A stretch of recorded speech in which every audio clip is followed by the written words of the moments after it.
அன்று ராத்திரியிலே அப்பத்தை எடுத்து ஸ்தோத்திரம் பண்ணி அதை பிட்டு, நீங்கள் வாங்கி புசியுங்கள், இது உங்களுக்காக விற்கப்படுகிற என்னுடைய சரீரமாக இருக்கிறது, என்னை நினைவு கூறும்படி இதை செய்யுங்கள் என்றார்.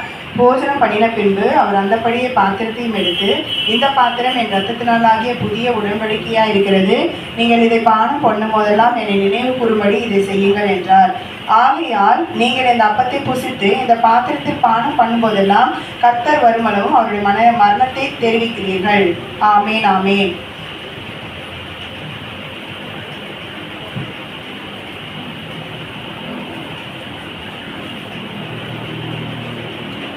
யாவரும் இந்த நேரத்தில் ஆண்டவருடைய திருவிருந்துல கடைசி மாதத்துல வந்திருக்கோம்.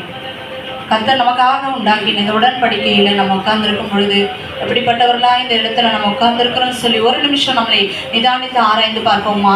எவன் ஒருவன் தன்னை நிதானித்து ஆராய்ந்து பார்க்கிறான் அவன் குற்றமற்றவனாய் இருப்பான் என்று சொல்லி ஆண்டவருடைய வார்த்தை சொல்லுகிற பிரகாரமாக இந்த நேரத்துல ஆண்டவரிடத்துல நம்முடைய சரீரம் முழுவதையும் நம்முடைய எல்லா ஆத்துமாவையும் நம்ம ஒப்பு கொடுப்போமா? அப்பா, இந்த நேரத்தில் ஆண்டவரே, நீர் எங்களுக்காக ஆண்டவரை கொடுத்த இந்த உடன்படிக்கைக்காக நன்றி செலுத்துகிற ஆண்டவரே.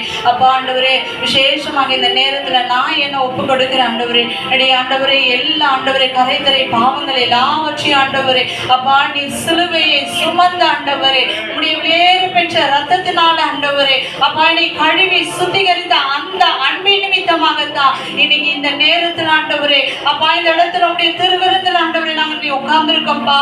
அந்த ஆண்டவரே, அன்பு ஆண்டவரே, நாங்கள் காத்துக்களை எங்களுக்கு உதவி செய்யுங்கப்பா. உடைய ரத்தத்தினால மீட்கப்பட்டோமே, அந்த மீட்பு உடைய வருகை வரை ஆண்டவரே நாங்கள் காத்துக்கொள்ளக்கூடியவர்களாக ஆண்டவரே. அப்பா இதோ இந்த நேரத்தில் ஆண்டவரே உடைய அப்பத்தையும் ஆண்டவரே உடைய திராட்சை ரசத்தையும் ஆண்டவரே நான் வாங்கி புசிக்கிற இந்த நேரத்தில் ஆண்டவரே, அப்பா ஆண்டவரே எங்களை பரிசுத்தப்படுத்துங்க, எங்களுடைய ஆவியில ஒரு அனலா எங்களை எழுப்புவீராக ஆண்டவரே. இதோ வருகின்ற வருஷத்தில் ஆண்டவரே இன்னும் அதிகமாய் தேவனுக்கு முன்பாக நாங்கள் எழுப்பி பிரகாசிக்கக்கூடியவர்களா எங்களை மாற்றுங்க ராஜாவே. இது அநேகருக்கு கிடைக்கப்படாது, ஆனா எங்க பேர்ல நீங்க வச்ச அன்பின் நிமித்தமாக இன்னைக்கு ஆண்டவரே எங்களுக்கு நீங்க கொடுத்திருக்கீங்கப்பா. உங்க சரீரத்தை நாங்கள் நினைவு கூறும்படியாக, உங்க ரத்தத்தை நாங்கள் நினைவு கூறும்படியாக ஆண்டவரே, ஆண்டவரே எங்களை தரை மட்டும் தாழ்த்தி நாங்கள் ஒப்பு கொடுக்கிறோம் ராஜாவே. அப்பா ஒவ்வொரு நாள் ஆண்டவரே பலிபீடத்துல எங்களை ஒப்பு கொடுக்கக்கூடியவர்களாக ஆண்டவரே எங்களை தாழ்த்தும்படியாக சிலுவையில நீங்க சொன்னீங்களே ஆண்டவரே. அப்பா பிதாவே அவர்களை மன்னியும் சொல்லி அந்த தாழ்மைப்படியாக ஆண்டவரே நாங்கள் ஒவ்வொரு நாளும் ஜீவிக்க எங்களுக்கு கற்றுக் கொடுங்க ராஜாவே. இது அந்த நாளை எங்களுக்கு ஆசீர்வதித்து கொடுங்க தகப்பனே. எல்லா துதிக்கான மகிமை அனைத்தையும் ஒருவருக்கு செலுத்துகிறோம். இயேசு கிறிஸ்து மூலம் ஜெபிக்கிறோம் எங்கள் ஜீவனுள்ள நல்ல பிதாவே, ஆமென். நம் முன்பதாக வைக்கப்பட்டிருக்கிறதான அந்த அப்பத்தை தேவன் தம்முடைய சரீரமாகவும் நமக்கு முன்பதாக வைக்கப்பட்டிருக்க அந்த திராட்சை ரசத்தை தேவன் தம்முடைய ரத்தமாகவும் மாற்றும்படி கரங்களை உயர்த்தி கர்த்தரை ஸ்தோத்திரம் பண்ணுவோம். அதை எடுக்கிற நம்மை தேவன் தகுதிப்படுத்தும்படியாய் ஒரு விசையாய் நம்ம தேவனுடைய சமூகத்திலே இப்பொழுதும் கரங்களை உயர்த்தி கர்த்தரை ஸ்தோத்திரம் பண்ணுவோம். ஸ்தோத்திரம் பண்ணுங்க, கரங்களை உயர்த்தி ஹல்லேலூயா, ஸ்தோத்திரம் ஸ்தோத்திரம் ஸ்தோத்திரம் ஸ்தோத்திரம் ஸ்தோத்திரம் ஸ்தோத்திரம் ஸ்தோத்திரம். எடுக்கிற நாம் பலனோடு இருக்கும்படியாக கர்த்தர் தம்முடைய பலத்தையால் நம்ம இடைகட்டும்படியாய் கரங்களை உயர்த்தி கர்த்தரை ஸ்தோத்திரம் பண்ணுவோம். எல்லா சத்தத்தை உயர்த்தி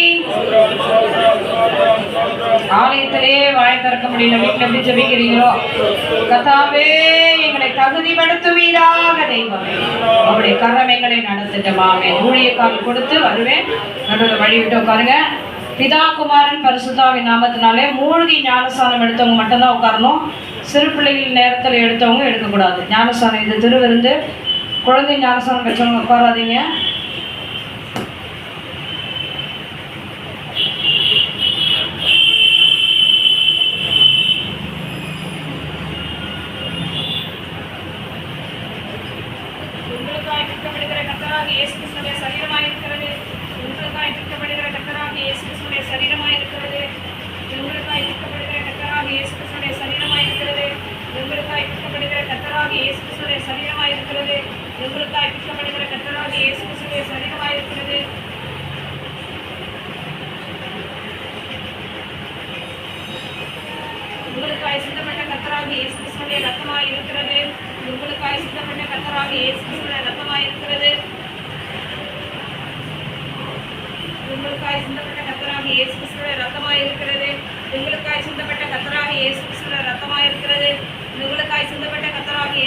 ரத்தமாயிருக்கிறது.